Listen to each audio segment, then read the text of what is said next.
2-3 দিন ধরে ভাত খাই নাই, ওর সাথে একসাথে খাবো। ও যখন আসবে তখন ওকে নিয়ে খাবো। নিহত রাহাতের মা ছেলে হারানোর বেদনায় আর্তনাদ যেন থামছে না পরিবারটি। একদিন আগে নগরীর চানগাঁও থানার হামিদচর এলাকা নদী পার থেকে উদ্ধার করা হয় 7ম শ্রেণীর শিক্ষার্থী রাহাতের মরদেহ। স্কুলের সহপাঠীদের হাতে নৃশংসভাবে খুন হয় ক্রিকেট প্রেমী শিক্ষার্থী রাহাত। এই ঘটনায় চানগাঁও থানা পুলিশ রাহাতের 4 বন্ধুকে আটক করে। পুলিশকে দেওয়া স্বীকারোক্তি অনুযায়ী তারা 4 বন্ধু মিলে পিটিয়ে হত্যা করে রাহাতকে। ইন্না লিল্লাহি ওয়া ইন্না ইলাইহি রাজিউন। আমাদের রাহাত আর আমাদের মাঝে নাই। তবে ঘটনায় জড়িতরা আটক হলেও অপেক্ষা ন্যায় বিচারের। রাহাতের মায়ের দাবি, ন্যায় বিচার না পেলে লাইভে এসে আত্মহত্যা করবেন তিনি। আমি ফাঁসিটাই চাই, মৃত্যুর বদলে মৃত্যু। আমি নিজে লাইভে গিয়ে আমি সারা বিশ্বকে বলে আমি আত্মহত্যা করে ওই ছেলেগুলার বিচার চাই। আজকে 2-3 দিন ধরে ভাত খাই নাই, ওর সাথে একসাথে খাবো। ও যখন আসবে তখন ওকে নিয়ে খাবো। ওরা যদি ছোট বাচ্চা হতো তাহলে এটা করতে পারতো। ওরা বিচার বিভাগকে বলতেছি যাতে আমার ছেলে সুষ্ঠু বিচারটা হয়। সুষ্ঠু বিচার বলতে আমি ফাঁসিটাই চাই, মৃত্যুর বদলে মৃত্যু। ওরা যদি বাইরে থাকে, আজকে আমারটা গেছে, আমার তো শেষ একটাই, আর তো নাই। কালকে যদি আপনারটা নিয়ে যায় তাহলে বাইরে থাকে ওরা কি করবে দেখছেন? ক্লাস 7-এ পড়তে অবস্থা, যদি একটু বড় লেভেলে যায় ওরা কি করবে? দুনিয়াটা উল্টে ফেলবে। ওদের তো বাইরে রাখা যাবে না, ওরা সমাজের কীট, ওদেরকে উপড়ে ফেলতে হবে আগে। অসুস্থ বাচ্চা দিচ্ছি যে স্কুলে।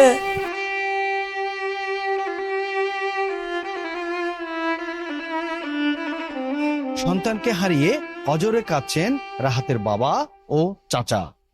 জানালেন রাহাতকে কি কারণে হত্যা করেছে তার বন্ধুরা। 2 মাস আগে তারা যে ছেলেরা একসাথে বসতো, বছর সময় বলছে আমি এদিকে বসবো তুমি এদিকে বসো, এবার একটু ঝগড়া বাড়তেছে, ছোটো মোটো ঝগড়া বাড়তে হওয়ার পরে ও বাসায় আসে বলতেছে তোর আমাকে আম্মু একটা ছেলে বলছে যে আমাকে মারবে, হয়তো কি জন্য, হয়তো এইরকম ব্যাপার, হয়তো এই ছেলেটাকে আমিও বলছি যে আমি তোমাকে মারবো। আচ্ছা যাক, তারপর দিন আমি স্কুলে গেছি, ম্যাডামকে বলছি ম্যাডাম এখানে বলে আমার ছেলের সাথে ঝগড়া এসে বলে হয়তো না ছোটো ছেলে তো হয়তো একটু দুষ্টুমি করছে, আমি মিলিয়ে দিছি। কিন্তু মিলিয়ে দিয়েছে ঠিক আছে, মনের মধ্যে খুব লাগিয়ে দিছে, ওকে কখন সুবিধা বুঝিন পাবে, কখন নিয়ে যাবে, কখন মারবে, এটা একটু সুযোগ নিয়ে আসছে, কিন্তু সুযোগ পাই নাই। শেষ পর্যন্ত 2 মাসের মধ্যে কালকে একটা সুযোগ পাইছে।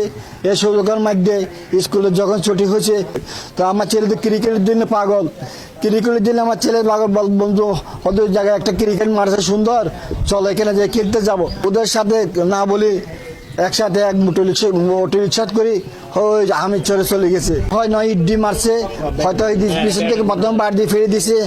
আমি যা দেখছি তাতে আমি বলতেছি এবার এই হত্যাটা এই ওয়াহিতে করছে। আমার সরকারের কাছে আবেদন, আমার ছেলের ছেলেরা যারা মারছে, যারা খুন করছে, আমি তাদের ফাঁসি বাদে আর কিছু চাই না। ছিল ভালো ছাত্র, ওর রোল নম্বর 7, বাকিদের নাম্বার ছিল 60-এর উপরে, 60-65 এরকম। সম্ভবত রাহাত সবসময় 1ম সিটে বসার জন্য একটু ও 1ম সিটে বসতো, বলতো আমি ভালো ছাত্র, আমি 1ম সিটে বসবো, তুমি কেন 1ম সিটে বসবো? আমি ভালো লেখাপড়া করি, আমি ভালো লেখাপড়া জানি, আমি আগে বসবো। যে এটা নিয়ে ওর বন্ধু ওয়াহিদ আলম ওয়াহিদের সাথে নাকি একটু তর্ক বিতর্ক করছে, এগুলো ওর আম্মা গিয়ে শিক্ষকদেরকে নিয়ে একটা মীমাংসা করেছে আজকে 2 মাস আগে। এটা মীমাংসা হয়ে গেছে। এরপরে কি করছে আর কার মুখে মনে হয় কোনো কিছু নেই, ওর মধ্যে বন্ধুত্ব ঠিকই চলতেছে। এর মধ্যে ওই ছেলেটা ওকে বন্ধুত্বর বাপ দিয়ে এভাবে একটা হৃদ্যতা সৃষ্ট করার পর ওকে নিয়ে পরীক্ষা রাহাত পরীক্ষা দিয়েছে, পরীক্ষা দেওয়ার পর ও ক্লাস করবে, ও ক্লাস না করে ওকে কী করছে কালে ক্রিকেট খেলা খেলবে বলে ওরা কয়েকজন মিলে বলছে ক্রিকেট খেলা আছে তো তোমাকে নিতে হবে, তুমি তো ভালো গেলো, তোমাকে ওখানে খেলতে হবে। ওইভাবে নিয়ে ওরা মোলাবিপুর ওখান থেকে একটা ব্যাটারি রিক্সা নিয়ে 5 জনে নাকি ওইদিকে নিয়ে গেছে।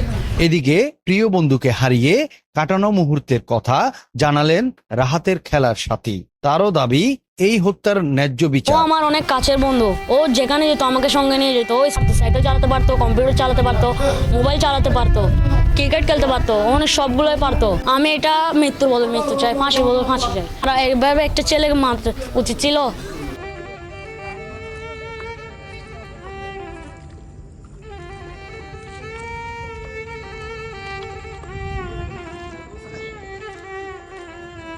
সাফায়েত হোসেন রহিম, চট্টগ্রাম সারাবেলা।